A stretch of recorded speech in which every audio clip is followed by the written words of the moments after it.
All right. Well, thank you so much, Sean and Miriam, for arranging this and making me feel welcome and inviting me to present.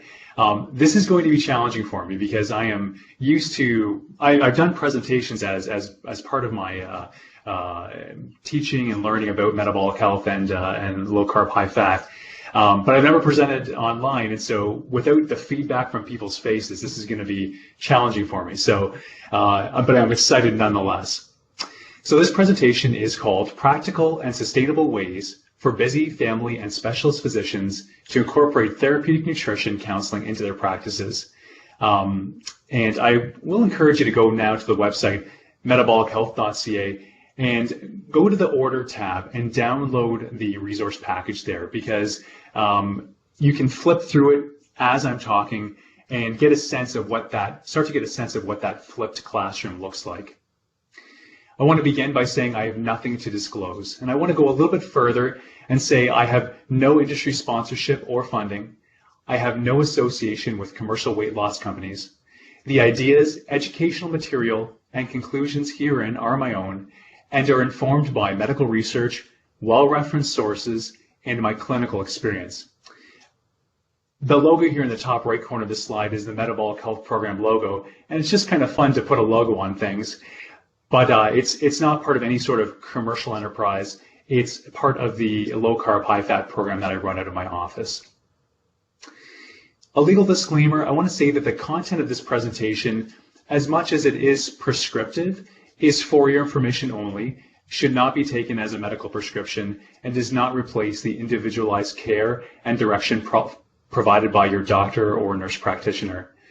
Please consult your healthcare provider prior to making any significant lifestyle changes, especially if you're on medication that may be affected by a change in your dietary pattern, like those that lower blood pressure and blood sugar.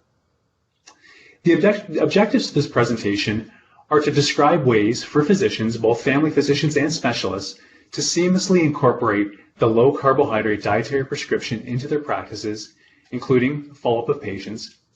Consider this idea of the flipped classroom approach and how this allows time to be used effectively in your office. Describe how to create a financially sustainable model of remuneration based on a fee-for-service payment. And Miriam kind of gave me these objectives to speak to, and I thought to myself, well, that should be easy because that's exactly what I'm doing. And indeed, that's what I've been doing now on a regular basis for about the last 2 or 3 years. As much as it's been a work in progress, that's certainly where we're at today. You might wonder why I'm showing you a picture of an infected appearing ingrown toenail. In fact, this toe is not infected at all, it's inflamed.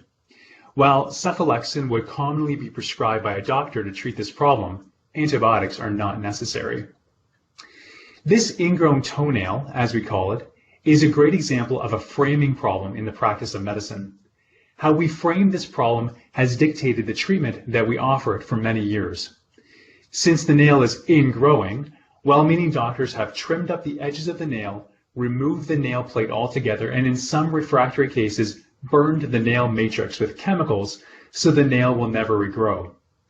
Despite the fact that with these treatments, recurrence rates are high, cosmetic outcomes are poor, and patient satisfaction is low, we have not asked ourselves if perhaps we have misunderstood the problem.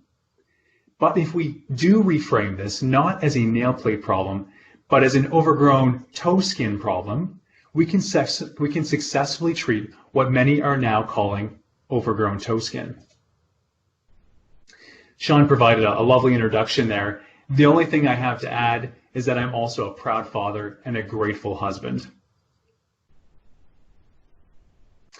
I began looking for the cause of the obesity epidemic in 2015 when it became clear to me that the low-calorie prescription was a political fabrication.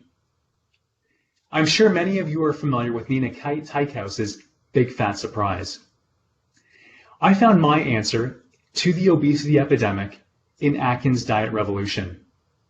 I have successfully incorporated the low-carb prescription into my prevention message to patients. It's fun and satisfying. If you give something a fancy medical name and call it a medical problem, then people think they need a doctor. But if you call something an intolerance, people seem to understand that they need to avoid it or they're going to pay the consequences. Take lactase deficiency flatus, for example. If we called it this, patients and the pharmaceutical industry would come searching for a medical cause and a cure to relieve symptoms and turn a profit. If we called it lactase deficiency flatus, perhaps we'd be on our 5th generation of medications by now. But we don't call it that. We call it lactose intolerance. And framing it as an intolerance advises patients to avoid lactose. The name suggests the solution. We have framed ingrown toenails as a nail plate problem. Therefore, we think we need to fix the toenail. The very name we have long given this problem suggests the therapeutic target. Yet, thanks to the work of Dr. Henry Chapesky, disseminating the experience and work of Colonel Vanden Bossche to Canadian physicians, we now know that if we cut off the overgrown toe skin, the problem is solved. I want to tell you a story. Once upon a time, there was a lactase deficiency flatus, otherwise known as LDF, class of medications, and they were the best and greatest LDF medications known to modern medicine. They were better than all the rest, and all the friendly drug company representatives with their various names for these drugs like Cyanhir Gadvasi and Metfab Navasi came to all the doctors' offices bearing free lunch, which they ate happily and listened attentively, so they could hear how to help their patients prevent the complications of LDF.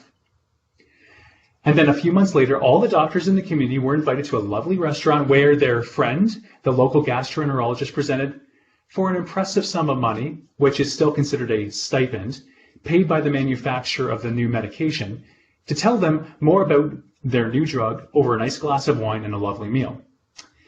Then all the doctors set about prescribing the new class of LDF medication to their patients, who were excited to know that they were finally going to have better control of their abdominal cramping and diarrhea. And initially they did. They did have better control, but eventually they didn't. So the patients returned to their doctors for help. The medication allowed patients to tolerate more lactose. The primary care doctors pondered if, despite being able to eat more, the patients were still exceeding their ability to tolerate the lactose.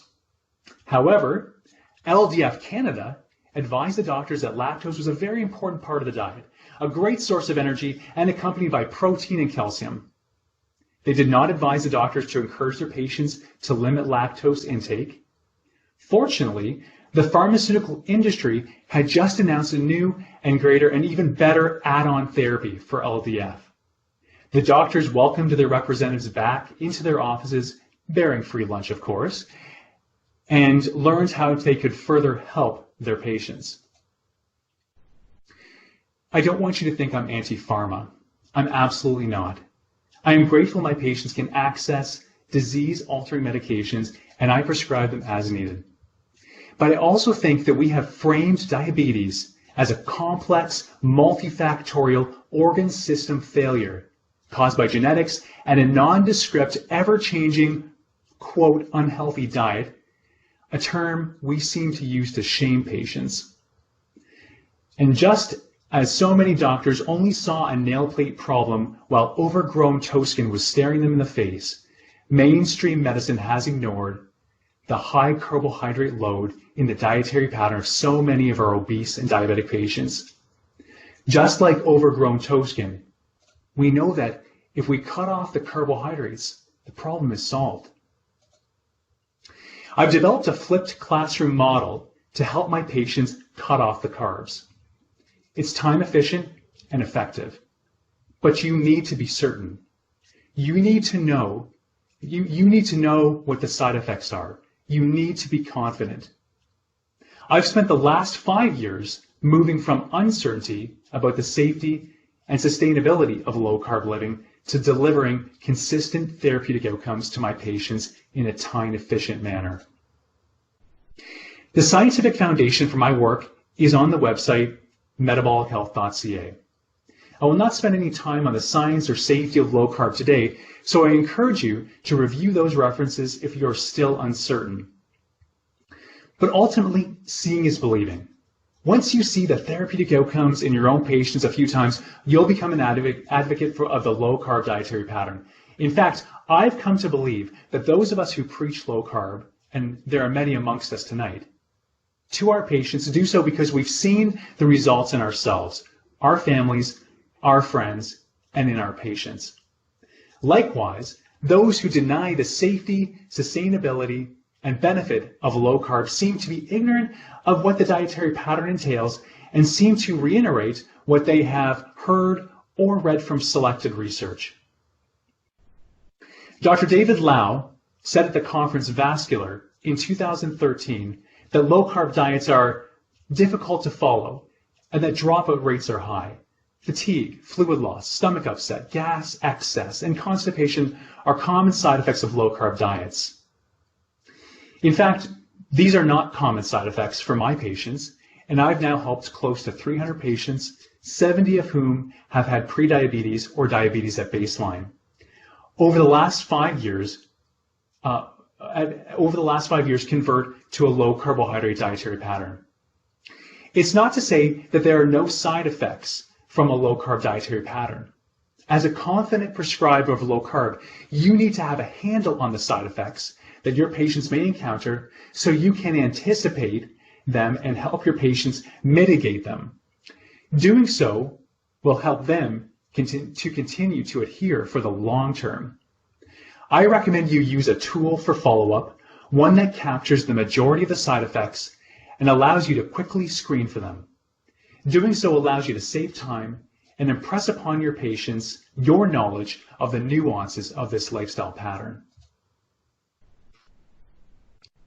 I mentioned earlier the importance of being confident that low carb is the way forward for people with diabetes and obesity. This supposes that the goal is glycemic control and weight loss.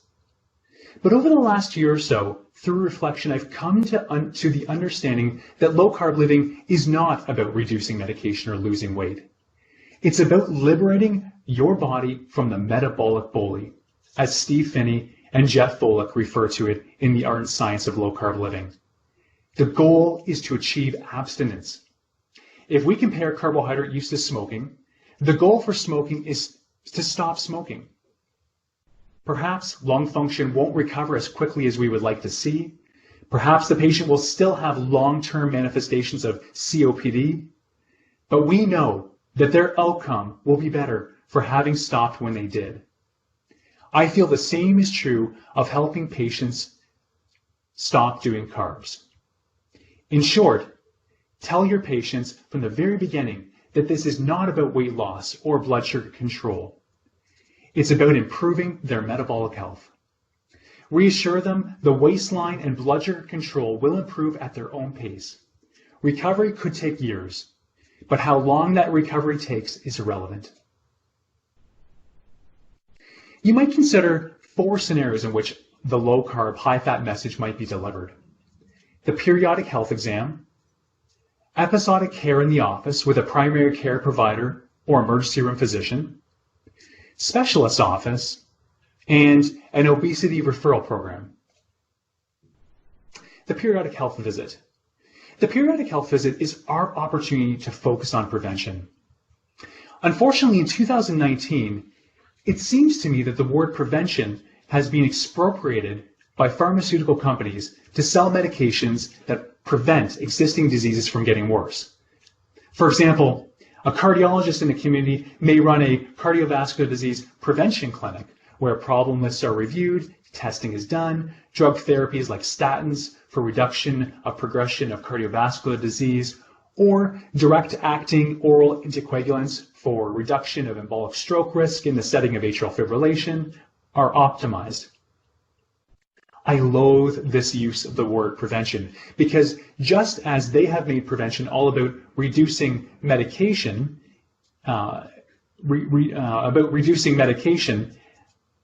it seems to me that primary care providers have shifted from talking about lifestyle to spending more and more time on chronic disease management. Primary care must return to its core mandate, to prevent disease from starting. I do this by considering this mind map at my periodic health appointments. You can see that around the outside there are messages around safe sex and driving safety and sun safety. But this dietary pattern problem we have in our society is so important that it becomes the next layer. And that at the core is self-care before healthcare.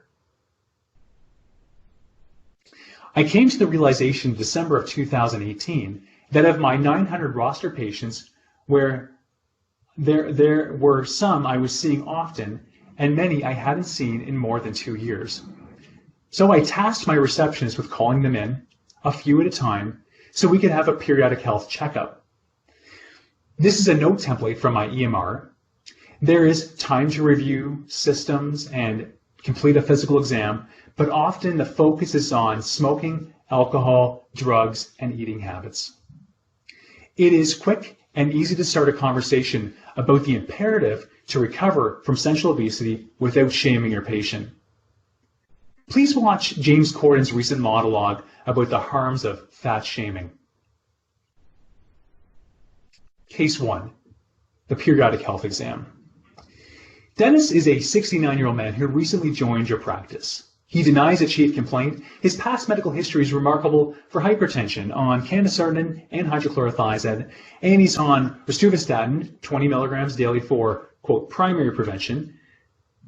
You find nil acute on a review of systems, and on the physical exam, you note that he has central obesity with the following measures: a blood pressure of 135 and 71, a height of 174 centimeters, weight of 118.7 kilograms, a waist of 128 centimeters, and his BMI is 39. You flip through scanned chart documents to find that, while not noted on the problem list, he had an HbA1c of 6.6% about a year ago. He was not aware that by definition, he had diabetes. You break the bad news, but he's not surprised. He knows he needs to lose weight. You recognize that he has metabolic syndrome, so decide that you must provide an efficacious message to help him reduce central obesity. So you deliver the Metabolic Health Minute.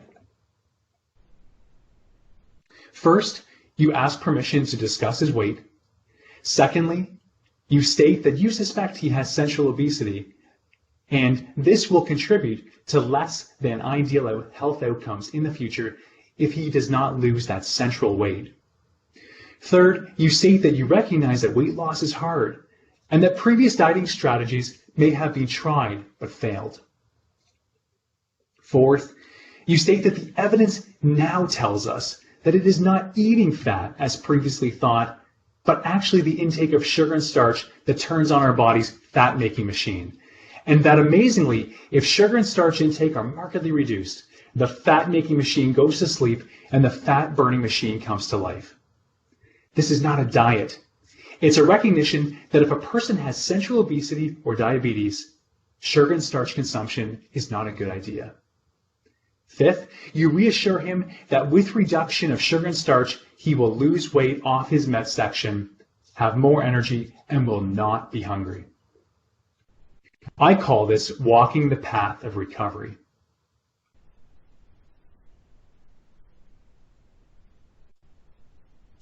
Sixth, you grab a Metabolic Health Minute tear-off that you have conveniently located right beside you on your desk because this is such a common problem, and you read it to him out loud.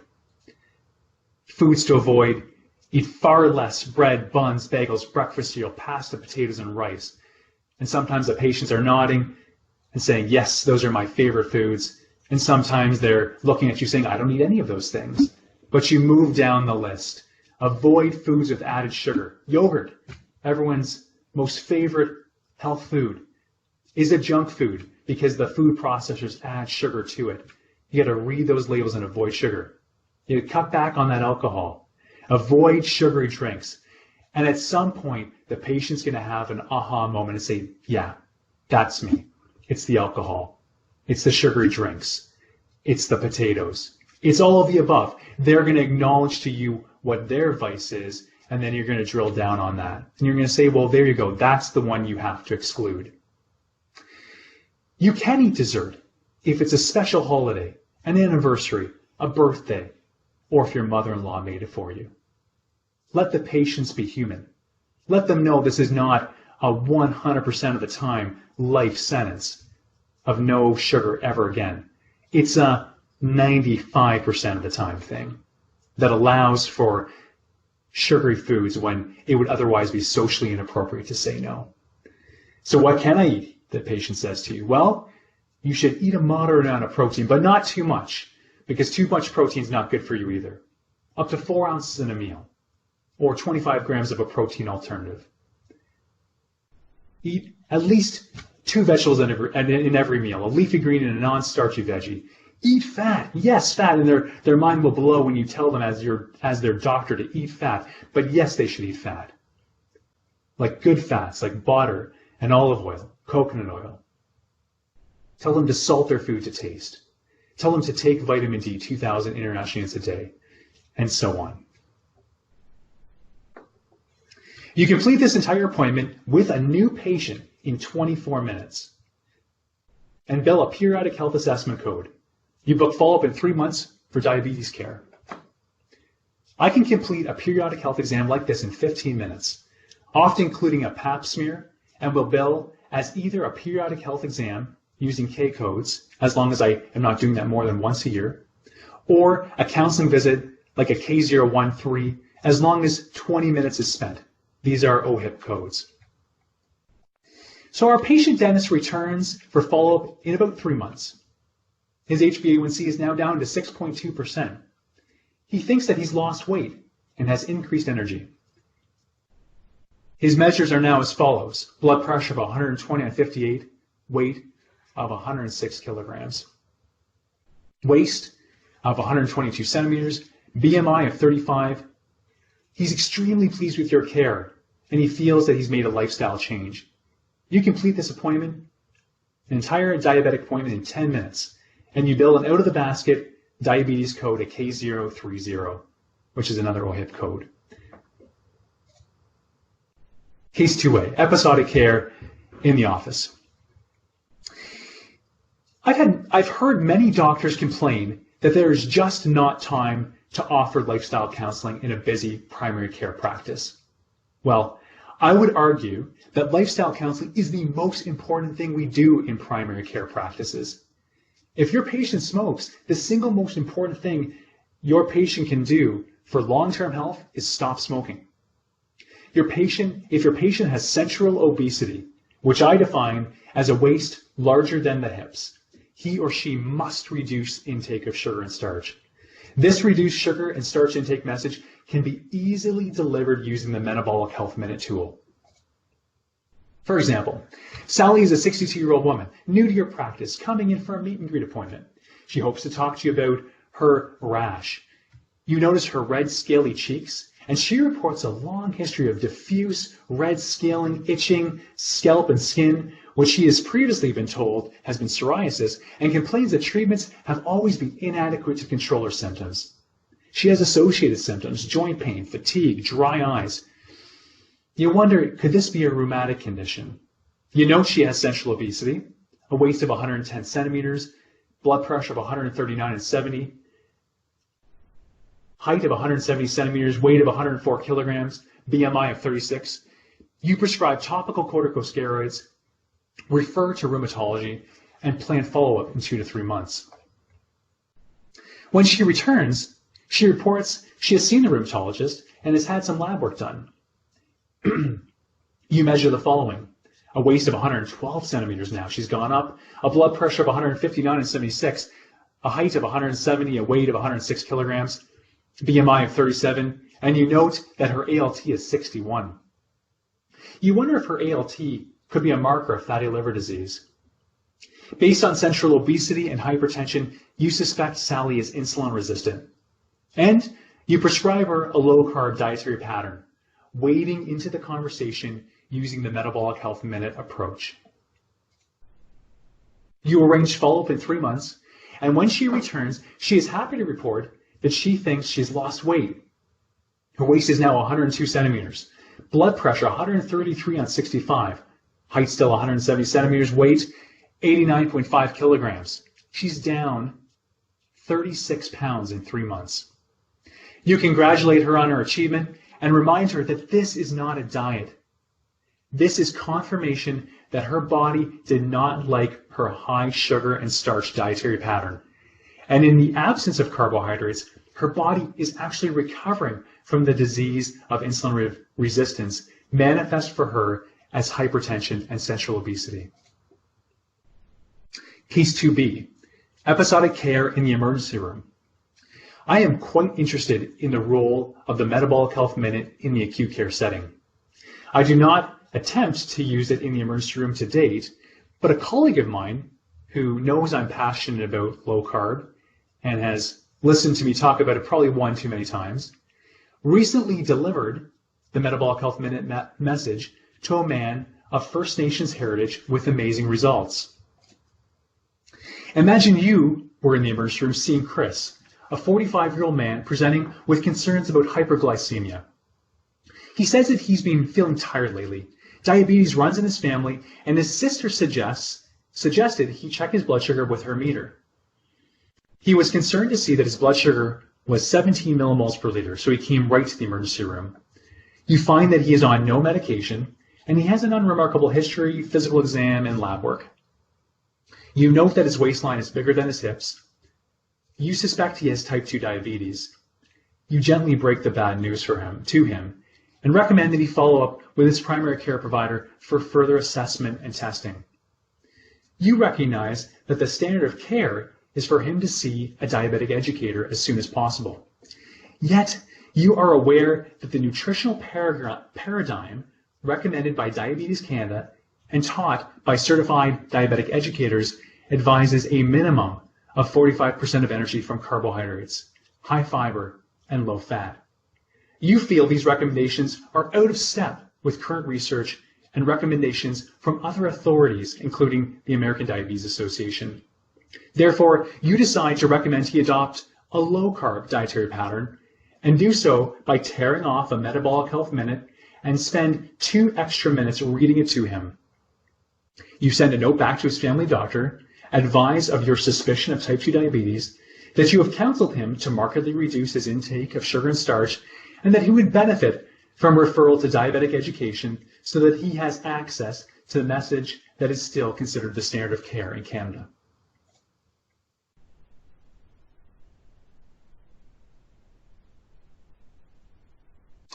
About 3 months later, you are again working in the emergency room when you get a call from Chris's family doctor.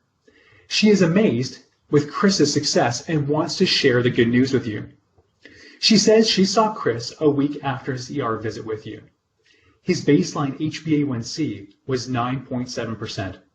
After seeing you, he immediately implemented a low-carb dietary pattern, scared to have diabetes complications like his dad did.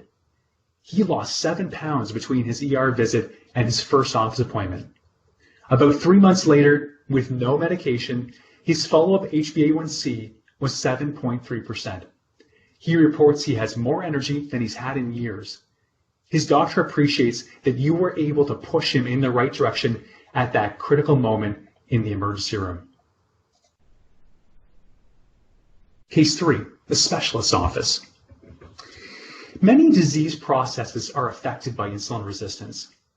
Whether you are a gastroenterologist or an otolaryngologist seeing a patient with acid reflux, or an orthopedic surgeon seeing a patient with knee osteoarthritis, a gynecologist seeing a patient with so-called polycystic ovarian syndrome, or an anesthetist seeing a patient pre-op with comorbid obstructive sleep apnea, metabolic sickness is often the root cause of the problem.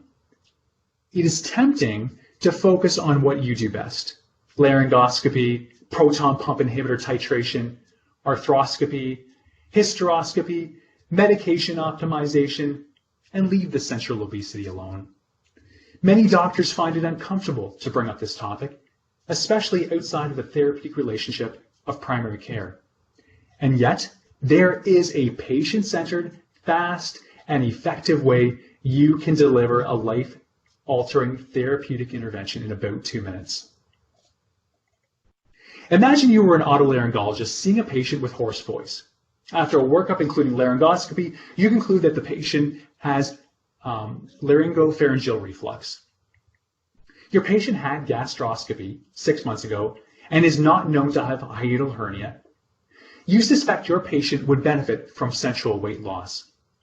You take 2 minutes to educate your patient about how sensual obesity may contribute to LPR, and using the Metabolic Health Minute approach, deliver an effective low-carb dietary pattern prescription and encourage follow-up with primary care.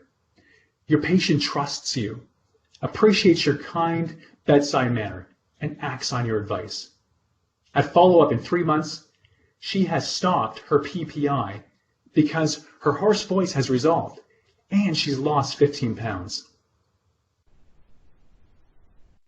Case 4, weight loss referral program. The successful weight loss and blood sugar control of your family practice patients has given you the reputation in your community of being a weight loss doctor. Yes, this is my story. A fellow family doctor sends you a consultation request to help his patient, a 52-year-old man with diabetes and diabetic nephropathy. I want to pause before I get any further into this case to say that so much of healthcare delivery is not knowing what we need to do, but figuring out how we're going to do what we know we need to do, and specifically how we're going to use computers to help us get done what we know we need to do. If we can figure this out, we can effect weight loss for our patients and make money doing it. To understand how I use electronic resources in the metabolic health program, I'm going to refer you to metabolichealth.ca. Please navigate to the Healthcare Providers drop-down and click on How to Prescribe Low Carb tab, where I have recorded at the bottom of the page 5 short videos demonstrating how I use my electronic medical record to efficiently gather data, screen for problems, counsel the patient, send a note back to the referring provider, and bill all within the visit. You will see that I use TELUS Health Practice Solutions and a plugin called Oceans by Cognizant MD. I have not received any money from them, and I pay my monthly subscription as any other user would. I suspect my workflow could be duplicated in any other EMR. Bill arrives for his 10-minute appointment, meet and greet appointment. Prior to this meeting, your receptionist does some expectation setting on your behalf. It is the expectation that Bill will come back for at least 4 more appointments so that there is enough time to help him troubleshoot any problems. To motivate him to return, you ask him to make a $100 deposit, which will be returned after his 5th appointment, provided there are no no-shows. And I have not had one patient since I started doing this balk at that. Your nurse obtains Bill's weight, height, and blood pressure measured on your reliable BP True device, and then he joins you in the exam room. You build rapport and let him know that the purpose of today's appointment is to take his measurements and establish next steps he is to complete before his consultation. You state that while you do not know him well, you understand that he has diabetes, and you warn him that should he make lifestyle changes prior to physician-recommended medication reductions, he could experience hypoglycemia, hypotension, or other side effects. He agrees not to start the lifestyle change until after he returns for his consultation. You conclude by sending him an email summarizing your expectations and linking him to all the necessary resources. On his way out, your receptionist books his next 4 appointments so he can plan for them. Over the next month, Bill goes about following through on all your preparation requests. And I have found that since I started doing this flipped classroom about 2 years ago, patients have been extremely consistent in following through on those requests. They complete their baseline lab work. Read the New Atkins for a New You to at least page 115. And I should state I have no affiliation with the authors of this book. Watching They watch the patient video series on metabolichealth.ca. They read the Metabolic Health Program Handbook twice, cover to cover. And they complete their first appointment questionnaire, which is the history part of a consultation. They also complete an informed consent, which advises them that currently low-carb, high-fat is not the standard of care in Canada, particularly for the management of diabetes, amongst other important points, which you can review there in the online download. He returns 1 month later, informed consent completed and in hand for you to scan into his EMR. You confirm that he has done his blood work, required reading, and his first appointment questionnaire. You review all of his questionnaire responses, conduct a physical exam, review his lab work, and assess his mental preparedness for lifestyle change. You note that he has a baseline creatinine of 321, an albumin-creatinine ratio from urine of 193.2, and a baseline HbA1c of 10.5%. You are nervous. You fear that if he increases protein intake in the setting of carbohydrate restriction, he may worsen his baseline proteinuria. You know he has watched the educational videos that clearly advise patients not to overeat protein. But you advise him that this advice is especially important for him. He seems to understand. You find him to be well prepared and motivated to start. You see that he's taking many diabetes medications, including glargine, 94 units before bed, gliclazide, 30 milligrams PO daily, metformin, sitagliptin, 51,000 milligrams PO daily. You ask Bill to reaffirm that he is ready to adopt the well-formulated, low-carb, high-fat lifestyle pattern as described, and he states that he is. So you advise him that if that is the case, his blood sugar will be overtreated on his current regime, and you reduce his glargine to 50 units and stop his gliclazide. He knows to monitor his blood sugar, and you encourage him to take a little juice if he's having a hypoglycemic episode. Other medication modification suggestions are located in the back of the Metabolic Health Program Handbook. You confirm that follow-up is arranged in 2 months, and you encourage him to return earlier if he has any concerns. He returns 2 months later with great news. He thinks he's lost weight and reports his blood sugar control has been excellent. As you requested, he has measured his blood sugar 4 times a day before breakfast, lunch, supper, and bedtime, just for the 3 days preceding this appointment, and averaged them by time of day. You see that his averages are all in the 5s. He denies hypoglycemia. His weight is 109.8 kilograms. His blood pressure 120/60. He seems to be doing well. You congratulate him. You send a note back to his referring provider with the good news, and you bill a counseling visit of K013. This appointment is completed in 20 minutes. Another 2 months has gone by, and Bill returns for another appointment. He repeated his lab work 5 days ago, and there's good news. You can see that his HbA1c has dropped from 10.4 to 6.2%. His weight is 104 kilograms, and waist is 107.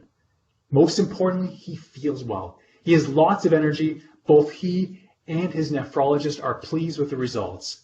He tells you that his nephrologist does not understand what he's doing, but to keep doing what he's doing. I want to summarize that my objectives today were to describe ways for physicians, both family physicians and specialists, to seamlessly incorporate the low-carb dietary prescription into their practices, including follow-up of patients. Consider the flipped classroom approach to how this allows appointments to be used effectively, and describe how to create financially sustainable models of remuneration based on fee-for-service payment. In conclusion, I want to say that I hook my patients on the idea that they can successfully ameliorate their diabetes and obesity by convincing them that they don't have a medical problem. They have a framing problem. That is, they've been told that they have a chronic progressive disease that will get worse, And I convince them that if they can look at this problem differently and not see a chronic progressive disease, but a choice, then they can have a life with less diabetes and obesity. I teach my patients that they control whether or not they get better or they get worse. It is with this motivation that my patients succeed appointment after appointment. They are in the driver's seat, not a medical doctor, not the medications. And that is the end of my presentation. Well, thank you. That's great. So they're back in control. I like that. So we had a number of questions that popped up during your presentation. And I also wanted to just remind people that if you do have a question that you want to ask, feel free to turn on your mic. And what I will do is call out your name, and then you can ask your questions. Feel free. I'll begin asking the questions as we go here. Keep track of both here. So the first question that came in was from Barb. I think I can answer this question for you, but do you ask the patient if you can discuss their weight or if you can discuss their increased waist circumference? I believe you did address that, but maybe just describe again the initial conversation that you have with patients. Yeah. So as part of that metabolic health minute approach, that's the first question I ask: is may I have permission to discuss weight with you? I might lead into that by saying, I'm concerned about your weight. I'm concerned that it could contribute to less than ideal health outcomes. Can we talk about that today? And I would say that over the last 4.5 years, 90% of patients have said yes. They actually want to talk about it. They want you to bring it up, and they're afraid and embarrassed. They've had bad experiences with healthcare providers in the past, shaming them and telling them they're not moving enough and their proportions of food are too big. But if you have good bedside manner and you are reassuring, then they will trust you. And I will tell you, most of the time, they want to talk to you about it. And I still think it's important that you ask permission, because I've had a handful of people say no. And if they say no, then it's not unlike any other addictions conversation I'm having. May I talk to you about your smoking cessation? I'm concerned. No, not today. Today's not a good day to talk about smoking. Okay, no problem. I understand. That person might be in the pre-contemplative phase. Alcohol, it's the same thing. Drug use, it's the same thing. So we ask permission, and if permission is granted, then we're in. Excellent. Barb had another question. Also, do you have a rough idea about how many patients that you do this metabolic minute with, and that actually go on to adopt changes? How many are unwilling? So what percentage of patients are actually willing to accept your recommendations and run with them, and how many aren't? It's interesting. In my own practice, I have close to 90 people with type 2 diabetes. And a lot of those people have received some version of the metabolic health minute over the last 4.5, 5 years, as I've been coming to understand what that conversation is. And I would say of that population, around a third of them are now living something that looks sort of like a lower carbohydrate lifestyle. They have made changes, and those changes are reflected in their weight and in their diabetic blood sugar control. Outside of my diabetic population, I actually ran. Every time I have a metabolic health minute conversation, I write that term in my chart. I write discuss metabolic health minute as a part of my plan. And I actually ran that search in my EMR last week as I was preparing for this presentation. And I found that there were 67 people who I'd had that conversation with, at least that I'd made a record of having that conversation with, since I began recording that about 2 years ago. And I think I will be guilty of remembering the good people and probably not remembering the people who have not done as well. I think that's a human bias. But I would say, if I had to kind of ballpark, I would say it's probably 1 in 5 people it's going to land with, and they're going to come in and have excellent outcomes. But that's awesome, because, not unlike the smoking conversation, if we have permission to talk to our patients about it, and we are able to advise them of what the right course of action is. So with smoking, the right course of action is smoking cessation. And then how do we achieve that? Well, we have counseling programs, we have medicines that can be used, support groups, that kind of stuff. With low carb, for me, that's become the Metabolic Health Minute. And if I have permission to keep revisiting that with patients through that therapeutic primary care relationship, appointment after appointment, I find that the uptake becomes better as time goes by. And I'll give you an example. This is kind of a funny one. I have a patient who has type 2 diabetes, and he's a very nice man, extremely thoughtful, but, just really, even though I've been working with him on this conversation for a few years now, just really hasn't made a whole lot of lifestyle change. And his wife is also in my practice, and she also has central obesity. She doesn't have type 2 diabetes, but she certainly has markers of insulin resistance. And, I've been giving that fellow with diabetes the metabolic health kind of approach without kind of the strictness of that referral program I described to you in the presentation, but in kind of my own kind of, more I'm the family doctor way. For a few years now, I've been encouraging him to reduce his glycemic load. And I had his wife in for an appointment probably 3 years ago, and the fear of primary care is you'll upset people. You'll say the wrong thing, they won't want to return. So I had a conversation with his wife a few years ago where perhaps I wasn't quite as understanding about that importance of asking permission yet, and I might have dropped the "you need to lose weight and here's how you're going to do it" kind of conversation a little bit too hard. And I actually heard from a friend of hers who was also in my practice that she didn't appreciate that, and she hadn't been back in a while. And it's funny because there's definitely a low carb buzz that's been building in Chatham, Ontario for the last few years, and I'm not sure if that's because of me or if that's just because people are becoming more aware of this for lots of reasons. And my patient, the diabetic patient, came in and said to me, after the diabetic appointment was complete and we're kind of wrapping up, he said, "Hey, Dr. Biondi, do you know anything about low carb keto? My wife has been talking a lot about it at home and is starting to cook low carb because her friends are talking about it. And she wanted me to ask you if you had any advice on low carb." Sorry. And this is the power of, I think, the therapeutic relationship, is that we can kind of, as long as we can do it in a safe way for patients, and I think we all have to find our own way to do that, then we can kind of keep bringing ideas around. And if we do have the best idea to give them, and as you can tell, my opinion is that best idea is to recommend low carb, not move more and eat less. If we can deliver the right message to the patient, then perhaps they will move from that pre-contemplative to the contemplative, to the planning, to the taking action, succession, and have success. Excellent. I've got two comments here, one from Michael. So his comment is that Dax's recommendation, I also signed up for Oceans. I've created a number of surveys that I have patients fill out online prior to a consult. It's very helpful. Deanne also mentioned, from a practical perspective, another option is to use Input Health as your EMR, which is built in similar functions as Ocean and can devise any number of questionnaires for patients to complete before initial appointments or before follow-up appointments. So both very good practical comments.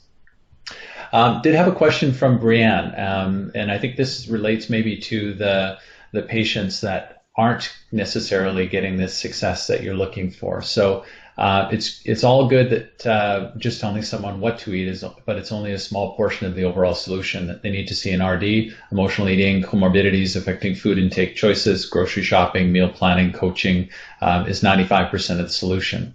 So for those patients who didn't have the expected response, or who weren't successful, what kind of a relationship have you built with dietitians? What kind of work are you currently in terms of the referral process and that kind of thing, to make sure that there's some consistency with the messaging that you have as well as what the dietitian is doing? That is a fully loaded question. There is so much to unpack in that. And I So think I guess for those patients, for those patients who aren't, for those patients who aren't getting the results that you would hope to get, what is your next steps then, I guess, would be the next? Because obviously if they require that additional support, they're going to need to get it somewhere within the community. And RDs would be a great choice. It's difficult, though, I'm sure, in some cases where you can't find the consistency and philosophy and approach. So what have you been able to do? Sure, yeah. Okay, so as far as the registered dietitians in our community go, I have not had very much support from them in terms of wanting to collaborate. That said, they did pass me an olive branch a year ago and invited me to present at an annual education update they did. And I was very grateful to have that opportunity. And they listened, attentively and asked great questions. But I would say that, since that presentation, I don't know that there's really been any change, although there could be, and I may be just not aware of it. I understand that the dietitians of Canada have started to change their messaging on low carb and on diet in general, and are looking more to support patients in the sort of diet that they want to follow. So I will say that, yes, my relationship with the registered dietitian, unfortunately, is not what I would like it to be. I would love to be able to refer to the registered dietitians to do this low carb prescription, because, as I talk about a lot in my program, the fun of low carb is the instead ofs. Instead of this food, that food, substitutions. How do we make that plate full and beautiful and nutritious and low carb?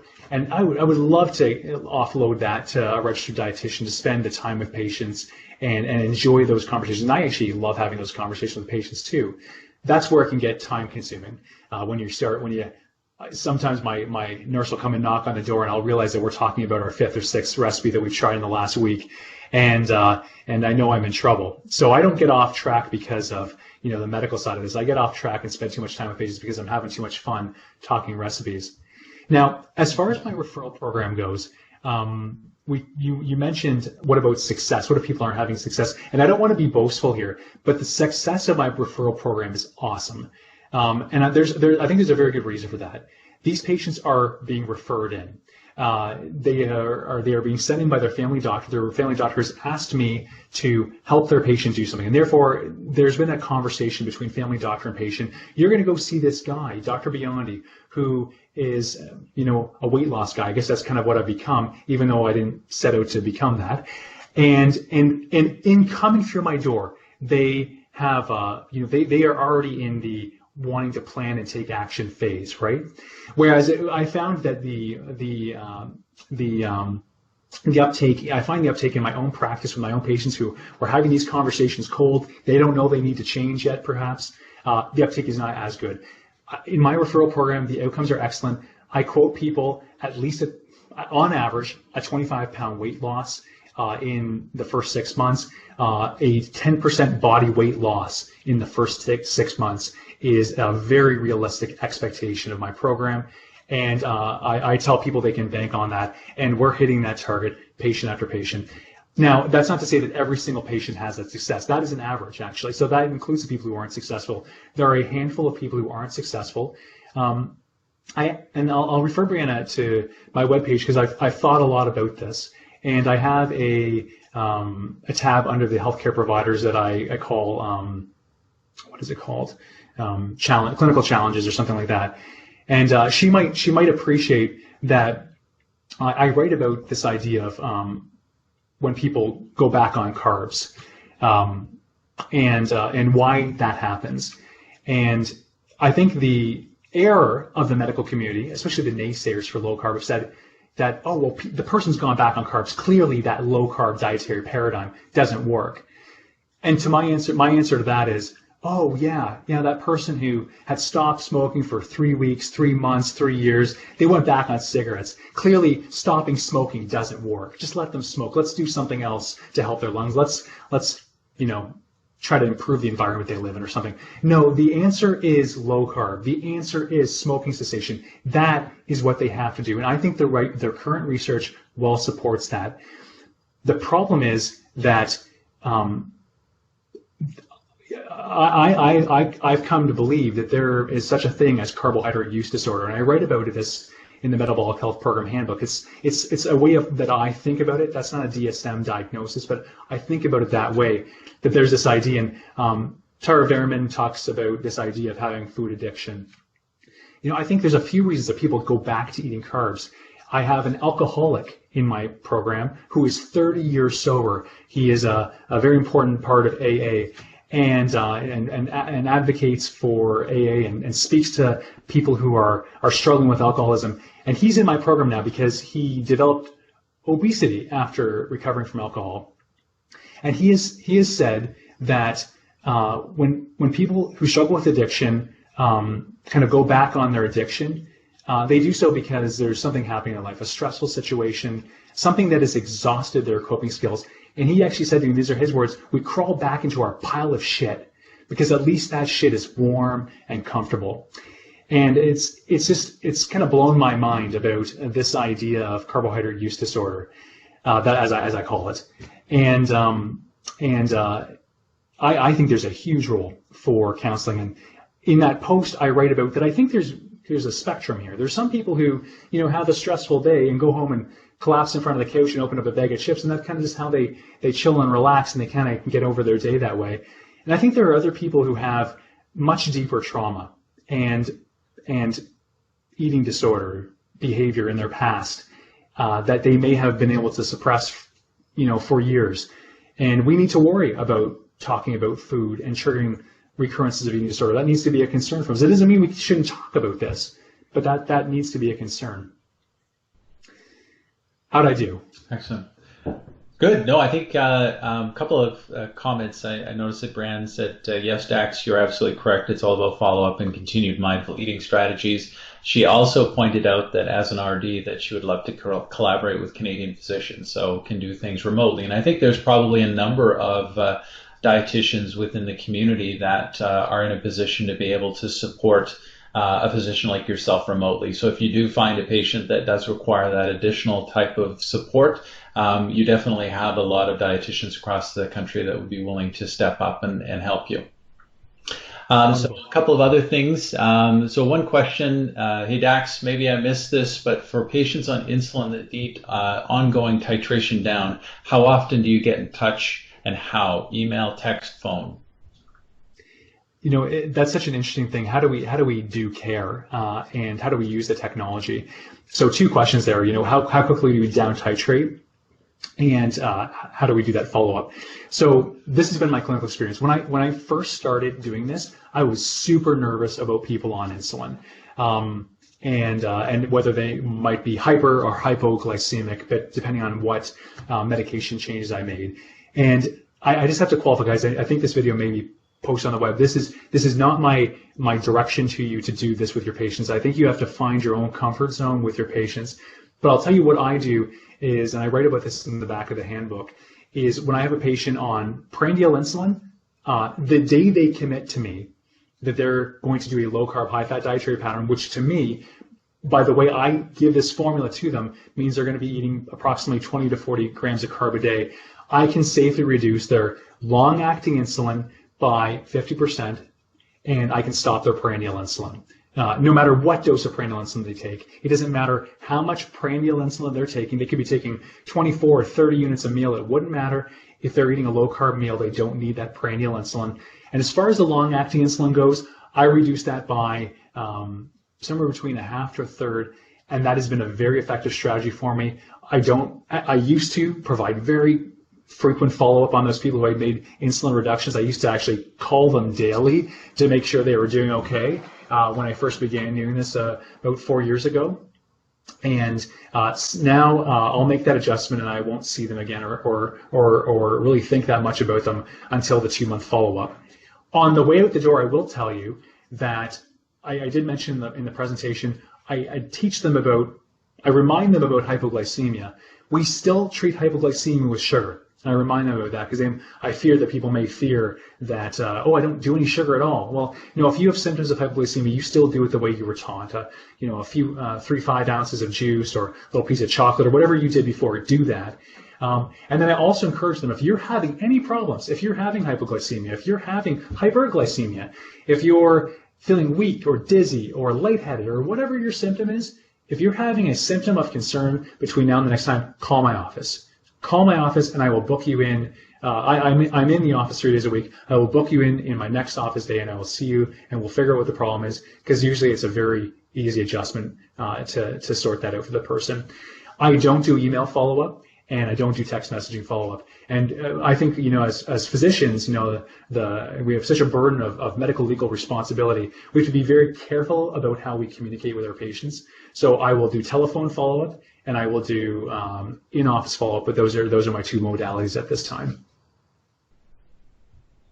Excellent. I'll just put in a little bit of a comment about the potential role for pharmacists moving forward as well, considering our clinical trial will be coming out in a couple of months here. So the IPTN trains pharmacists on deprescribing and supporting patients through this process. So working closely with GPs, helping them to do the deprescribing. There's currently about 300 pharmacists across the country that have been trained. Not necessarily in Chatham, but as they start to become more and more confident and are working with more and more physicians across the country that do this, I expect that the numbers are going to increase dramatically. So in the future, you should hopefully have a pharmacist that you can refer to that will be doing all the monitoring for you and manage that whole deprescribing process. If you want to do it yourself, you can do it yourself. But if you want to have someone available for you, the pharmacists are going to be in a position to support you.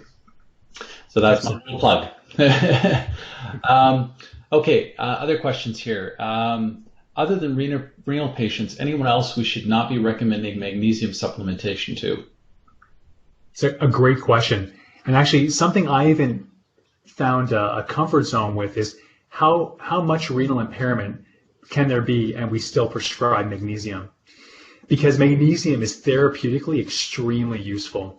A significant number of the patients coming into our program have leg cramps at baseline. And I find that as I kind of have become more aware of this epidemic of leg cramps at night, it's extremely common in people with metabolic syndrome.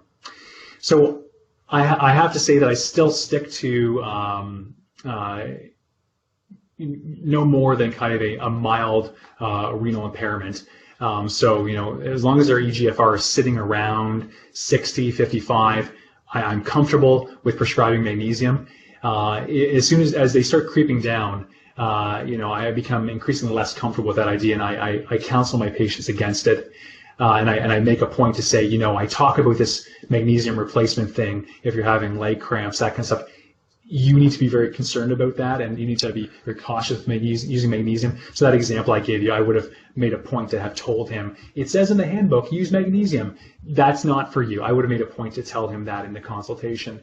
But that said, I think we need more research on that. I think, I need input from people who know more about that than I do to find, a comfort zone with how far down we can go and still use magnesium as a supplement.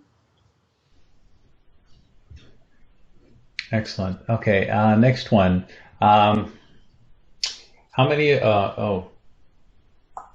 Okay. One of my patients is this is Harmeet. One of my patients is wanting to do a low carb, high fat diet, not diabetic. How often do you do labs for these patients?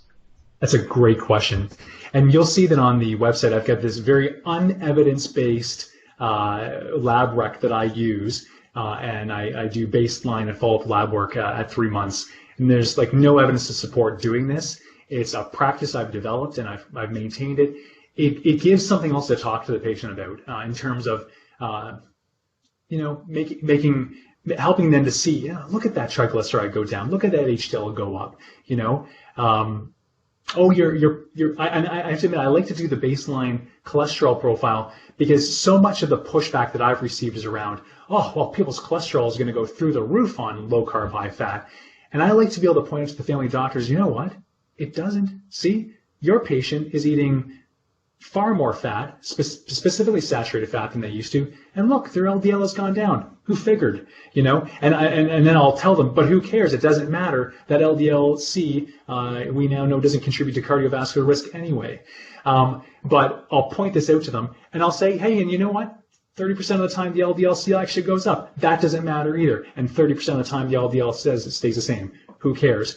I do it because I don't feel that the medical community yet has accepted that LDL-C isn't the be-all and end-all for cardiovascular risk. So I think it's useful to know what their baseline was before they started, so that in case a year down the line the cardiologist or whoever is giving the patient pushback says, oh, it's the low carb, high fat that drove your total cholesterol up. I can say, well, actually, at baseline it was actually very close to that. So that's one of the reasons I do lab work. But I have to admit, every time I order lab work on a person who doesn't have diabetes, I say to myself, why am I doing this? It's over medicalizing something that really should just be understood to be, as I said in the presentation, an intolerance.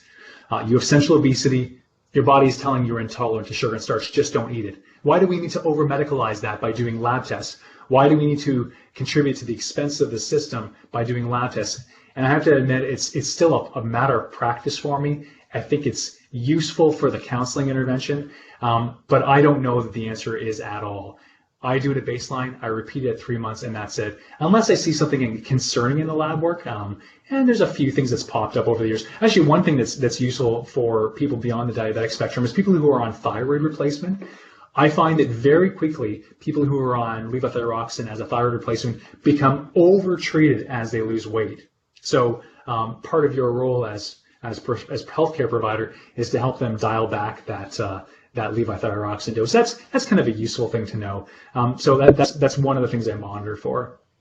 Oh, I guess another one, I'll say, in the person with proteinuria, if their microalbumin creatinine ratio is going up, that prompts me to talk to them about how much protein are you eating, how big are those proportions, and encourage them to reduce their protein proportions.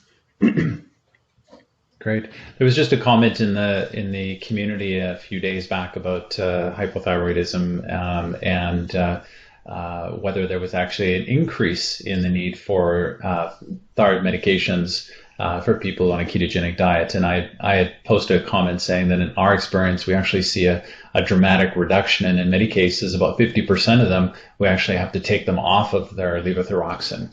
So that, I thought that was an interesting observation. So there's a big difference between the drug-resistant epilepsy and the types of patients that we're seeing with full-on metabolic syndrome within those, within our practices. So another question here. So from Kelsey, actually, Seema had one, how do you address an emotional eating and carb addiction? You kind of covered that, but if there's anything else that you wanted to add, now would be a good time. So two things. One, the low-carb, high-fat ketogenic diet suppresses appetite and suppresses craving. So that biological aspect that drives people to want to eat that donut. I use the example of when you're at Tim Hortons and you're standing there waiting to order and you're looking at that beautiful array of colorful donuts and you're not on low carb, you're very tempted to buy one as you're getting your coffee because they just go so nicely together.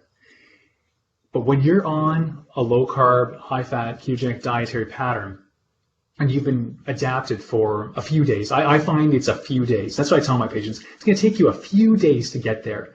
You can stand in front of that display of beautiful donuts. And did anyone else notice that they've moved the donuts from the back to right there in front? So they're right there now. They're no longer kind of back behind the server. And you can look at those donuts and not crave them. And that's a consistent experience of my patients. I ask them about that because I think it's interesting. And people will consistently say, absolutely, I used to have to buy one, and now I feel I have the control not to. So I think there's a suppression of that physiologic craving for sugar and starch after you've been adapting to keto for at least a few days. Some people it's even a few weeks, but at least a few days. Now, the other side of this is, the term was emotional eating, and and I see this often. Patients will come in and they've had a bad 2 months. And I try to normalize this for patients and say, you know what? Yeah, your loved one was in the hospital. Someone died. There was a funeral. There was a lot of sandwiches, and little finger foods that are high carb. You had no choice but to eat them, and there was day after day of this. And there was a lot of sadness, and you ate that food because it made you feel better in that moment, and everyone else was doing it anyway.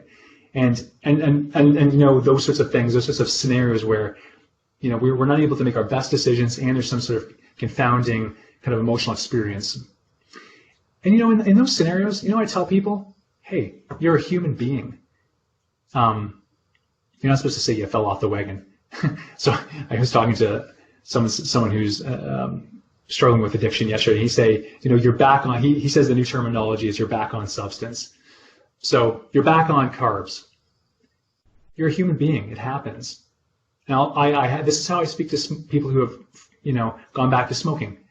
You still understand why smoking is bad for you. You are still motivated to stop smoking. And when the time is right for you, after you get past this difficult point in your life, get back at it.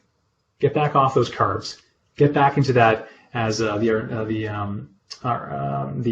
New Atmosphere News says, get back on that induction diet. And I find that when you can be compassionate and understanding of the human experience with patients, and not make them feel like they've failed, just that they've had a human moment, then I found that their recovery from that is excellent, and that follow-up appointments, they're back on and they're going again. Now that said, and it's interesting because I would very much like to have more support from the mental health resources in my community on this. So I'm reaching out. I do work with our family health team, social workers already, and I have some patients who are seeing them for the DBT program and CBT and other sorts of counseling. So I certainly refer to that when I think the patient is beyond kind of my comfort zone with mental health. Excellent.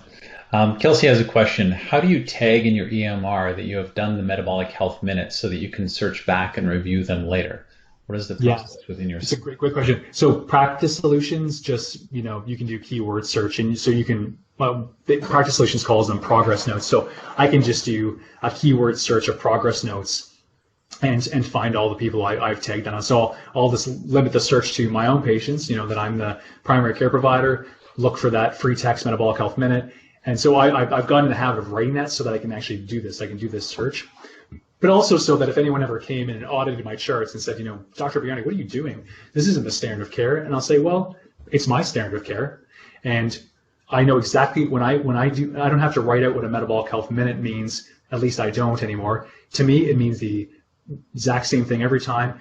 And if anyone ever audited my charts and said, well, what kind of counseling did you provide? You build a counseling code. You say it took you 20 minutes. I'll say, well, this is exactly what I prescribed them. So that's what I do. I just write that and I can search it as a keyword search. Excellent. Okay. Megan's question: do you have a specific resource that you follow for the management of diabetes medications in the transition to low carb, high fat? No. And I guess for me, some of it was common sense. I had a fair bit of diabetes experience already, and with the medications, just because I'm a graduate of our program here in Chatham, of our satellite site. We have an excellent endocrinologist who supported me as a family medicine resident and taught me a lot about diabetes and about the medication management of it. So I started my family practice feeling with a sense of comfort around diabetes care and diabetes meds. And then the deprescribing part wasn't something I had a lot of experience with, but it just made sense, because I was used to prescribing the medicines. We just need to go in reverse order. Things that predispose people to hypoglycemia, the diabetes medicines that aren't quote unquote smart, for example, the sulfonylureas. When you're not eating sugar and starch, those got to go, because they're going to keep bringing down your blood sugar levels regardless of whether or not you're eating. On the other hand, the DPP4 and the what are the GLP-1s, they're smart. They don't cause the pancreas to secrete insulin unless the person eats carbohydrate meals, and therefore they are a lot safer. They don't seem to predispose to hypoglycemia. On the other hand, the SGLT2 inhibitors, it says right on the CPS, there's a contraindication for low carb keto. So that one for me, I should say it used to be easy. It used to be easy to deprescribe those. Now it's a lot less easy, and I'll tell you why. They have now positioned themselves to be nephropathy and cardiovascular risk reduction medicines. And at least in my corner of the world, they are now being used, and I think this is actually on label. I think this is an indication for them now for cardiovascular risk reduction in people who don't necessarily have poor glycemic control in the setting of type 2 diabetes. And so if I have a person who's got an HbA1c of 6.7%, and she comes to me and she wants to go on a low-carb ketogenic diet, I now have to say, as part of her informed consent, and I have to document this, I recommend that, if you want to work with me and if you want me to be the one prescribing and following up on your low-carb, high-fat ketogenic lifestyle, I have to recommend and take you off your SGLT2 inhibitor because there's a black box warning that, they are, or I should say they are contraindicated. That's what I meant to say, not black box, contraindicated in the setting of that dietary pattern. Now, that said, your nephrologist or your cardiologist may have prescribed that to help protect your kidney and heart from, progression of disease. And you might be missing out, in theory, on some of that protection. And so I explained that to the patients, and I found, again, in this referral population, they're often motivated to be on less medicine. That's actually part of their motivation to coming to me in the first place, is to be on less medication. So I don't find that's a hard sell for them.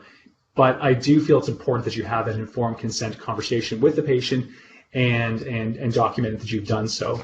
And then so to get back to the original question about was there a guide, I guess the other big category is insulin. And again, it just made sense to me that if you're not eating carb in a meal, then you shouldn't take prandial insulin. Prandial insulin is for the carb in the meal. And patients, have this universal experience of, I'm on, I don't know, everyone has their own kind of degree depending on their insulin resistance, but whether you're 10 units of Humalog with a meal or I shouldn't use brand names, Lispro, it doesn't really matter. If your blood sugar was 7 before a meal, you have a low carb meal, it'll be 7.2 2 hours later, and they're shocked about that because they're used to having checking before having their meal, and if they don't take their insulin, it's like 10 or 12. So very quickly people get the message on, and that was my own experience. I was like, these people don't need these medicines as long as they're having a low carb meal. And then with Lantus, I came about this understanding that people tended to still need some Lantus in the background, and I think that kind of speaks to the pathophysiology of diabetes, of this. And I explained in my handbook this failure of the liver to respond effectively to insulin, and we know that people have a bit of a cortisol secretion in the early mornings in the early morning hours, and they do a little bit of gluconeogenesis. And I found that without a bit of Lantus circulating still, even if people were doing low carb, they would have this morning high blood sugar. So I found it useful to leave Lantus on board as people kind of work through the program and lose weight and recover from their fatty liver disease. And how quickly we can down titrate that Lantus really depends, I feel, on how sick their liver is and how sick their liver and pancreas are. Some people you can down titrate extremely quickly, and others they kind of just seem to need this bit of Lantus circulating, even though it might be way less than it was. So getting back to that original question, is there a guide? No, I don't really have a guide. I've kind of created my own way. Again, I can't tell you what to do. These are the experiences I've had. I don't think I've missed any classes of medications there. Metformin, I didn't address. Metformin, I leave people on metformin typically because it's very safe for the most part, unless they have diarrhea. It doesn't tend to predispose people to hypoglycemia. Did I miss any classes there, Sean? think you covered most of them. The thiazolidinediones I don't think, but you didn't cover. But I think bottom line is there's actually a few resources that are available now. The good news is, Campbell Murdoch and David Unwin put together a really nice 2-pager that summarizes exactly what you mentioned. There's also the paper that Mark Kukazala did. On the acute hospital, plus Eric Westman has a good paper from a couple of years ago. I think it was 2018, discussing medication reductions as well. So there's a few papers that are out there. The other thing I was going to mention is that we do have a couple of previous webinars. So the webinar that Jeff Stanley did from 2018, February of 2018, he actually covered this specifically through the Alberta deprescribing process. So he walks through that entire piece, and I think Mark also covered it. So Mark Kukazala also covered it in his webinar that he did on the acute hospital environment. So there's a number of different resources we have in the community that people can go to. I've posted the deprescribing papers from Dr. Kukazala as well as Campbell Murdoch, so they're available in the community. You can just look them up for those who are interested. There was also another one, as Barb also mentioned, there is through the Low Carb USA, they do have a low carb program or protocol that was designed for therapeutic carbohydrate restrictions. So that also has some deprescribing comments as well. So good catch there, Barb. What else do we hear here? So Michael, this is more a comment. We need a Canadian network of providers linked by an EMR with MDs and health coaches that can work with patients remotely. I think that's true. There's a lot of requirements for support. Rebecca, I have several women with profound hair loss on low carb, although they have wonderful results with their other health issues. Any suggestions? I do. And I unfortunately don't have great papers to back this up, but I've got awesome clinical outcomes. And that is zinc, 50 milligrams daily for 2 months taken with food. And I one of the ways I stumbled onto some of these solutions for therapeutic nutrition problems was I saw problems occurring in my patients who were doing low carb. And I just kind of scratched my head and kind of said to myself, I wonder what they're missing. And I found a paper, and these are on my website. It's under supporting papers or something like that on the why low carb, high fat. So the 2 references there, and they're very poor references. This would never change practice, other than the fact that I'm going to tell you it seems to work really well. But basically, one of them said, these are the minerals and vitamins or the nutritional things that seem to be associated with telogen effluvium, because that's the type of hair loss that I believe this is. And because it's not scarring and it's not balding, it's a thinning. And so they listed, I think, 4 or 5 things, and I thought, well, a few of these I can test for. A few of them I'm already dealing with. Zinc is the one that seems to be hard to test for, and I wonder if that could be it. And then I found another very small trial of just 5 people where they supplemented zinc, and they found that their hair loss stopped. And then I thought to myself, well, actually, and to be honest, another step in this kind of thought process for me was there's a Cochrane review that looks at that dose of 50 milligrams for, I believe it is 2 months. And the Cochrane review says it can help reduce the duration of sick days with viral upper respiratory tract infection. And I thought to myself, oh, perfect. Okay, so it's been tried. This is a meta-analysis of people who are taking it for URTI. The only side effect these authors found was that people can experience some nausea at 50 milligrams. I started recommending this about 1.5 years ago. I was heading into the fall, and I thought, well, at the very least, maybe people will have 1 less day of symptoms with their URTI, and at best, maybe it'll help their hair loss. And so I mentioned it to a few people. I said, I have this. I wonder if it could be a zinc deficiency, and would you like to try? And that's kind of how I wade into it. I call this a therapy trial. And then I noticed that it seemed to be working. People who otherwise usually would have come back and continued to say they have hair loss came back and said, I don't have any more hair loss. And I'm like, oh, okay, that's new, because for the last 3 years I've been probably having a rate of around 1 in 5 women complaining of hair loss. And so now this woman's saying this, and nothing seems to work. And now for this patient, so it's working. So I saw that pattern, and then I started tracking it in my EMR. So then in my EMR, if you watch the videos, you'll see I use these things in practice solutions called at variables, or at least that's what I call them. And so in practice, if you put at in front of anything in the EMR, you can then search for it as something you can trend. And so I started searching for do you have hair loss? So that's one of my questions, because I said in the introduction, you have to be a confident prescriber, and to be a confident prescriber, you have to anticipate your patient's problems. So hair loss is very common. And so I asked them in that follow-up, do you have any hair loss? And then in my little blurb that I give them in the questionnaire they fill out online before they come and see me, just so you know, you're seeing me next week, but just so you know, if you're having hair loss, try starting a trial of 50 milligrams of zinc daily for 2 months, and make sure you take it with food so it doesn't cause nausea. And ever since I started doing that, this hair loss thing seems to be going away. The kind of the therapeutic benefit seems to be very high. So that's my clinical experience with it, and I spent a lot of time saying that because, you know, I don't have a lot of great published evidence to support that. And Sean, maybe that'd be a good study to do.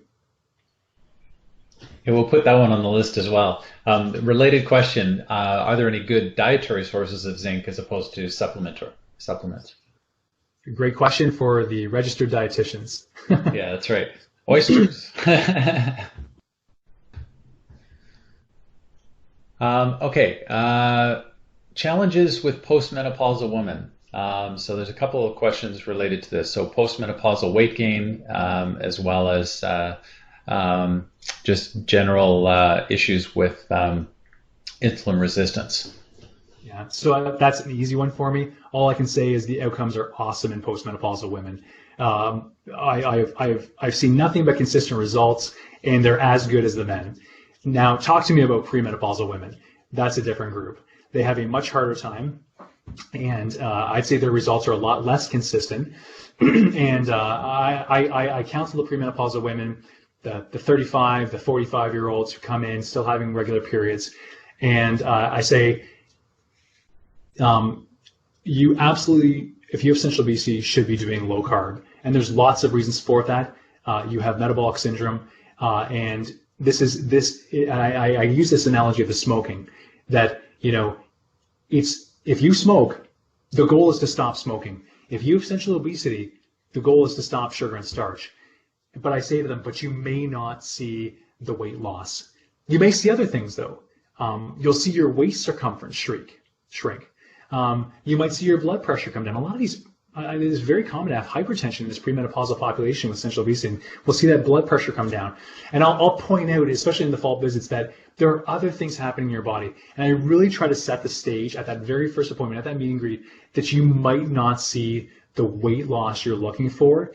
And I don't know, I use this terminology. I talk about the path of recovery. You know, I think if we fixate on weight loss as the only thing that matters, especially in that premenopausal female population, then they may be disappointed. They may feel that their quote-unquote diet is not working for their goal of weight loss.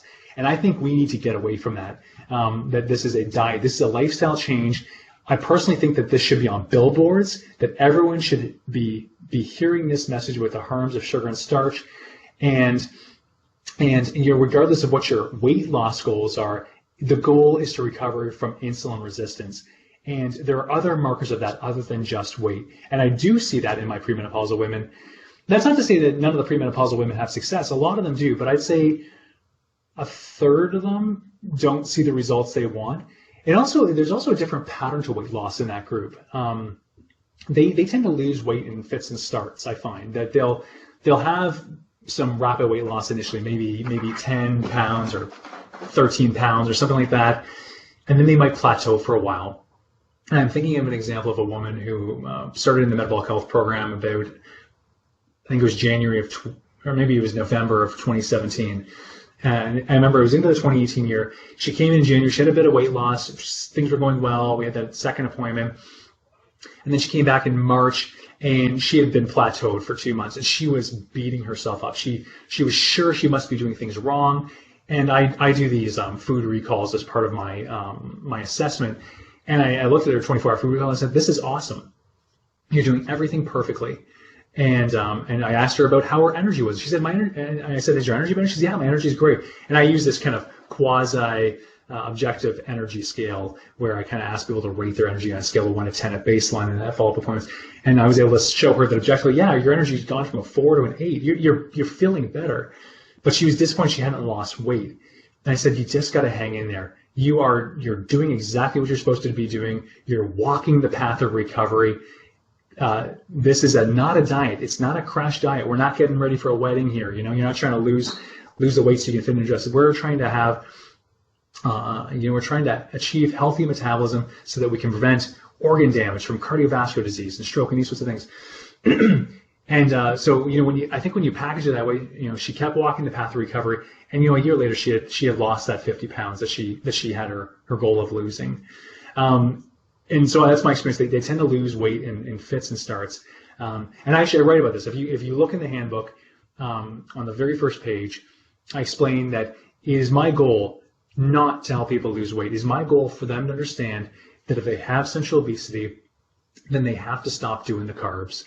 And regardless of what else happens, in not doing the carbs, then they will have done a good thing for themselves. And I talk a little bit further down about, it's the recovery from metabolic sickness that matters.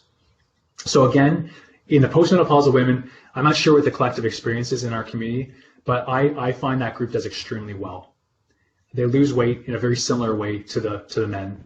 And I have excellent results. In fact, my largest group is 50 to 70-year-old men and women.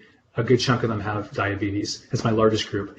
And I can say they do very well. Excellent. Well, I did warn everyone that you were very passionate about low carb, and I think you've proved that. So thank you very much. I did notice that Eliana and Brianne put a little information about zinc-containing foods on the side there, and I was right about oysters, so that's good to know. And so you can download, there's a Dietitians of Canada fact sheet that's available, so you can download that. And I also wanted to just remind people, because I think we're getting close here, we don't have any more questions. I wanted to remind people that next month, so on Thursday, October 24th, Karen Thompson and Dr. Shaka Gillen will be doing a co-presentation on a sugar-free revolution and family and for family and children. Sorry about that. So sugar-free revolution for families and children. So we're going to be doing a number of talks over the next while on things related to carbohydrate addictions or sugar addictions or just how to eliminate sugar in the diet. And so this is going to be one of those. So it should be very, very interesting. I also want to point out, go ahead. Sean, it's Miriam Burchuk. Before we lose Dax, and before we say goodbye, I just wanted to ask him to just spend a bit more time talking about his website and the resources he has available to us, please. Perfect. Thank you.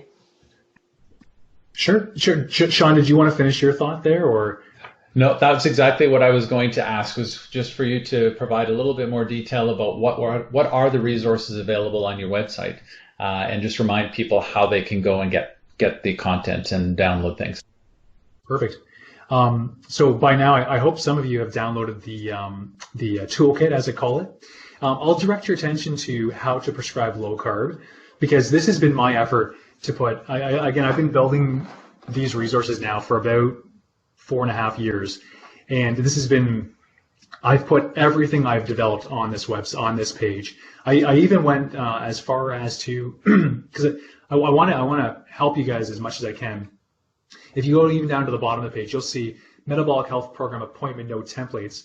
Now there's a lot of gobbledygook in there because it's like, these are stamps in my EMR. So other EMRs might have different ways of writing stamps, but those are the actual stamps. And in the videos, you'll see that I explain how I use Oceans to send out the surveys, and then the surveys are completed by the patient, and then I sit down with, I usually don't prep and preview the answers before I sit down with the patient. Again, that's kind of part of the efficiency of this, is I just sit down and boom, I open the EMR and there's their answers. If they haven't completed it, it's now my expectation that I'll actually either give them a paper copy to go back to the waiting room and complete, or they'll sit down at one of my computers and just complete it on the website themselves. It's extremely important for that to be there, because that saves me a huge amount of time. Like that, when I used to do that myself with a person in office, that would triple the amount of time it took to complete the appointment.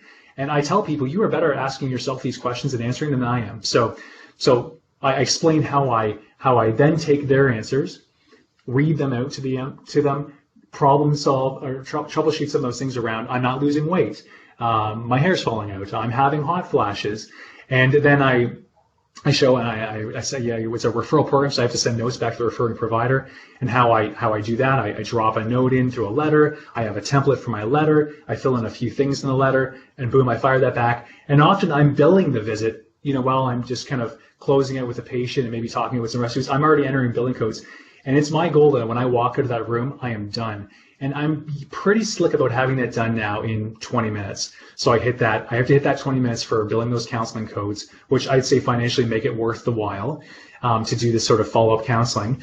and I'm done. I walk out and it's done. And it's done in the presentation. How do we use the resources? So I would direct you to that page, because I've written all the steps I followed there. Now others out there may be doing something very, very similar. I know Dr. Mindrum is doing his own thing, and so I'm not saying that I have the best way of doing it, but this is how I do it. This is exactly how I do it, and I encourage you to read through it. And I would love it if other people tried this and gave me feedback. Because unfortunately, one thing that I've experienced is I'm living in a bit of a vacuum here in southwestern Ontario. I don't know anyone else who is doing this down here with me, and I've really gotten very little feedback about this process other than from the patients. Everything I know about how this works is from the patients and their feedback, and I'm trying to optimize it to make it better for them and better for me, so that I can continue to do this. So anyway, it's all there. I encourage you to flip through that. And then also I'll just say that there's a page on why low carb, why high fat. And as I've been busy getting ready for this presentation over the last few weeks, I've spent a ton of time on this page. And this is actually a page I initially developed as part of a presentation I did about a year ago. But I really wanted all the statements to be linked back to the articles that they came from. And make it easy, so that, I'll give you an example. One of I shouldn't, I don't want someone to be offended, but I'll just tell you this. There's a lot of my patients who will see other specialists, and the specialist will say to them, you shouldn't do that because it's going to raise your cholesterol, and that cholesterol is going to give you heart disease. And even though they may actually be doing really well, their cholesterol may have even come down working with me. And part of the purpose of this page is now to say, I'll write a note to them. I'll say, I understand that you're concerned about cholesterol and low carb. Please check out this page, and I'll actually write the page down and send it to them. And I for me, this has created the story that supports, how I feel it is safe and sustainable to prescribe low carb for the long term. So I encourage you to look at that, because maybe I'm sure many of you already know about these articles, but it's written as a narrative, and you can see the IPTN and CCTN link websites are there. Another thing I'm developing at the bottom of that is comorbidities in chemo, and this keto, and it's something I'm just starting to develop, because patients will say, oh, I can't do keto because I have renal failure. I've had a few great experiences and no bad experiences, but severe renal failure. I mean, I haven't had a lot of those patients refer to me yet, but the patients who have been referred, who have embarked on this journey with me, are doing really well. And there is research to support that they will do really well. There's a study I referenced there, but I'm starting to develop that page. And I think that you might find that useful if it's stuff you don't already know. Clinical challenge is another one that I spent a lot of time writing this, clinical problem, or he or she is back on carbs. How do we respond to this as healthcare providers? Well, I'll tell you the thing not to do. Don't tell them that diet clearly. That fad diet doesn't work. I know I don't have to tell you guys that, but that's what people are hearing. Their healthcare providers, the naysayers, want to hear that they failed, because it confirms what they believe, which is that Atkins is a fad diet, right? And I am really pushing back against that, and I'm saying, you don't get it. Sugar and starch, this is a substance our patients are using. We have to treat it like any other substance. And if they're back on, we need to have an approach to responding to that. So I've written a few, that plus a few other things around clinical. Actually, one of the ones that's really kind of been a big wake up for me in the last 18 months or so is obstructive sleep apnea and how that can impair weight loss for people who otherwise are doing low carb. And then on the patient side, the most important one I've developed is the patient video series, and that is an extremely important part of the flipped classroom. And the patients seem to fairly consistently watch those. I think that we're getting up to close to 500 views on some of them, and certainly hasn't gone viral per se, but that's okay. It's being used in the way and the manner that I created, which is for the patients who are in my program. And some of your patients may find it helpful as well, but I'm very careful to say this needs to be brokered with the help of a healthcare provider. I would say the most important thing that I've done in the last 4.5 years is I've created this tool called the Metabolic Health Minute. I've even recorded a video, and it's on the home page. And I kind of wonder if at some point, healthcare providers may direct their patients to that video and say, here's what you need to know, and they'll watch the video.